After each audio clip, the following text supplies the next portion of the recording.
Pedro, como é que é fácil de empreender nos Estados Unidos se o imposto de pessoa física é o inferno que é? Na verdade, uma coisa está extremamente relacionada à outra. A burocracia. Sabe como é que você abre uma empresa nos Estados Unidos? Você abre uma empresa nos Estados Unidos da seguinte forma: você entra num banco. Num banco, para abrir uma conta corrente, você só precisa de uma coisa, de uma carteira de identidade com uma foto. Qualquer documento de identificação que tenha uma foto, eles partem do princípio que seja verdadeiro. Você não precisa levar comprovante de residência.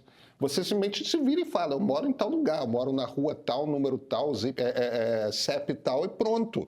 E partem do princípio de que você está falando a verdade. Aí tem uma linha que você preenche ali no formulário para abrir uma conta corrente, tem uma linha a mais que você preenche. Essa linha está escrita assim: doing business as, quer dizer, fazendo negócios como. Aí você escreve o nome de fantasia, o nome da sua loja, o nome do seu negócio, o número que for. A partir dali, aquela conta corrente, em vez de aparecer o seu nome, pessoa física, aparece o nome do seu negócio. E você sai na rua e contrata o primeiro que você quiser. Assina um contrato e pronto. No fim das contas, a burocracia é tão simples para você abrir um negócio e para você fechar um negócio.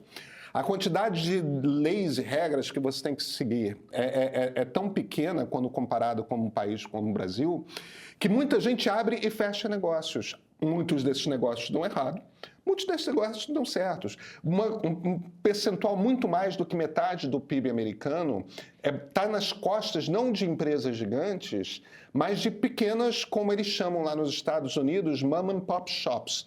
Quer dizer, a loja do papai e da mamãe, que é literalmente uma loja em que tem 3 funcionários: o marido, a mulher e o filho, o adolescente.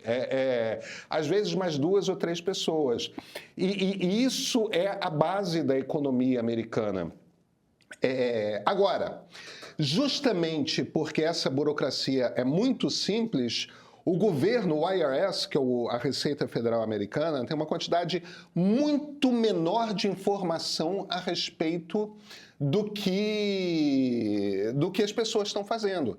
Essa quantidade de informação que a Receita Federal Brasileira tem, que permite ela ter tecnologia para preencher automaticamente o imposto de renda de tudo quanto é cidadão, é porque ela está sabendo o que está entrando, o que está saindo da conta corrente de todo mundo. Aí ela consegue juntar A com B e entregar preenchido. O governo americano tem muito pouca estrutura tecnológica na Receita Federal dele, tem muito pouco infraestrutura tecnológica, inclusive no FED, no Banco Central Americano, quando comparado com o Brasil e Estados Unidos, não tem PIX, não tem esse tipo de coisa.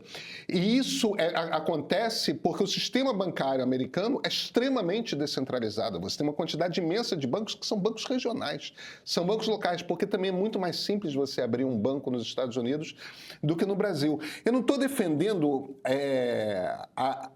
a muito pouca regulamentação americana, porque eu acho que acaba que a gente fica numa discussão ali de A em relação a B, e quando a gente, na verdade, está falando de 2 extremos. Agora, a Receita Federal Francesa tem muito menos informação a respeito do que circula nas contas bancárias das pessoas do que nossa Receita Federal tem. Os franceses têm muito menos e os franceses têm um estado de bem-estar social bastante superior ao brasileiro. O trabalhador francês tem uma quantidade imensa de direitos.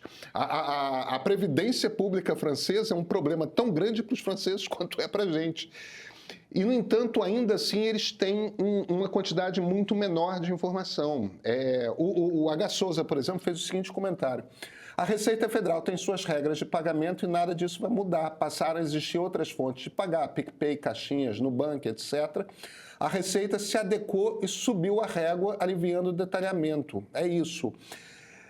Não é isso. Sim, no sentido de que é isso mesmo que a Receita fez. Agora, a gente não pode ignorar o fato de que a Receita Federal no Brasil tem muito mais informação sobre a quantidade de dinheiro que cada brasileiro transaciona do que é o padrão normal em democracias mundo afora. A gente tem uma Receita Federal muito mais bisbilhoteira. A gente tem uma Receita Federal muito mais bisbilhoteira por uma única razão, porque a informalidade econômica no Brasil é muito maior. Em algum momento, alguém vai ter que ligar Lé com Cré e perceber que esse excesso de regra, esse excesso de obstáculo que você bota para aumentar, para se criar uma empresa, para se contratar uma pessoa, essa imensa carga que se bota na hora de contratar pessoas não é boa para o trabalhador. Não é boa para o PIB brasileiro, não é boa para o desenvolvimento econômico brasileiro. Você cria menos empresas, você bota um pedaço maior da economia na informalidade, você contrata com garantias uma quantidade menor de pessoas. Esse é o ponto aqui que a gente está fazendo. O sistema está quebrado. O que a Receita Federal está fazendo no Brasil não é normal em outras democracias. O nível de informação que a Receita Federal precisa ter sobre cada brasileiro no Brasil está diretamente relacionado ao fato de que o resto do Estado brasileiro não funciona. Esse é, eu acho, o ponto que tanto eu, quanto o Sérgio, quanto a Débora estamos tentando fazer de formas diversas. Não é uma coisa de, vocês na verdade querem acabar com o estado de bem-estar social. Não. O Brasil é um país pobre, a gente precisa de um estado de bem-estar social. A gente quer saúde pública, a gente quer educação pública, a gente quer segurança para todo mundo.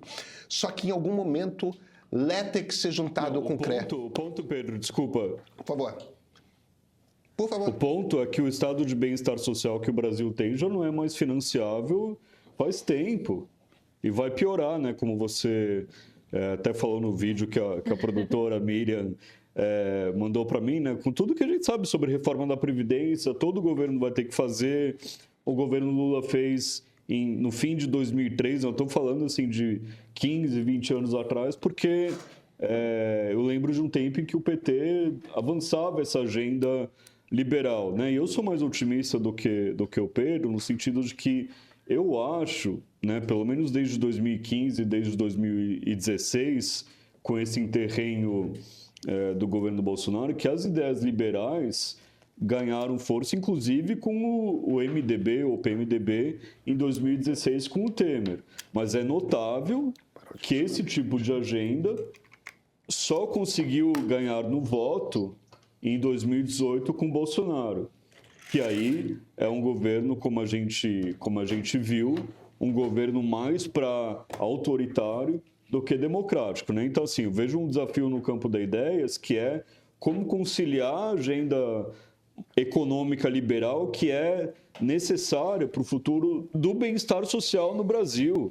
Esse é o ponto, né? Se não fizermos as reformas liberais, não vai mais ter Previdência, não vai mais ter SUS. Essa ideia também de que o SUS é uma maravilha é totalmente bizarra, né? Eu via professores lá onde eu trabalhava, né, falando, defenda o SUS, defenda não sei o quê. Todo mundo tinha plano privado ótimo, óbvio, né? Então ninguém, na verdade, tinha skin in the game, né? Defendia o SUS, mas SUS para os outros, né?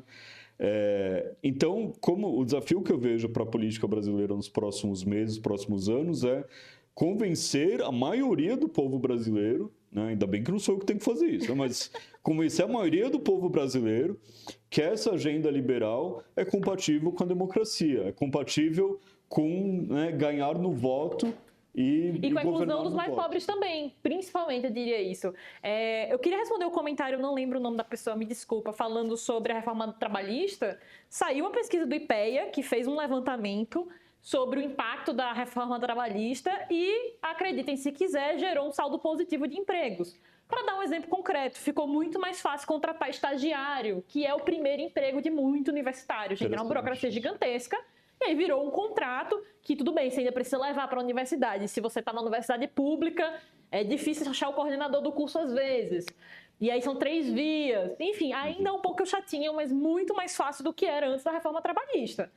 E isso é uma coisa que eu tive conhecimento de causa. E outros exemplos também. Então, eu sei que tem gente que fica falando, mas a reforma trabalhista não rendeu nada para as pessoas. Estudo do IPEA, vale pesquisar, resultado da reforma trabalhista, tem pesquisas sérias, né, com boa economia robusta, falando que o resultado foi positivo. Então, o que a gente precisa é continuar trazendo a bola para jogo, para continuar falando das reformas, para incluir as pessoas na economia formal, incluir quem é mais pobre, e não achar que é ou um ou outro, e achar que a realidade, a gente vai conseguir mudar a realidade desse jeito. Eu acho que não vai.